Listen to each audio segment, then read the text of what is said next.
Yeah, it's your girl Ihunda Jennifer, and welcome back to another video of Ihunda Jennifer Style, where you get to see your favorite celebrity and African clothes style to inspire you in your next African clothes style.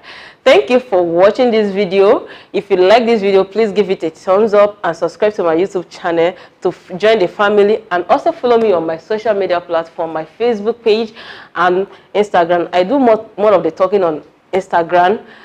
Bye for now. See you on the next video.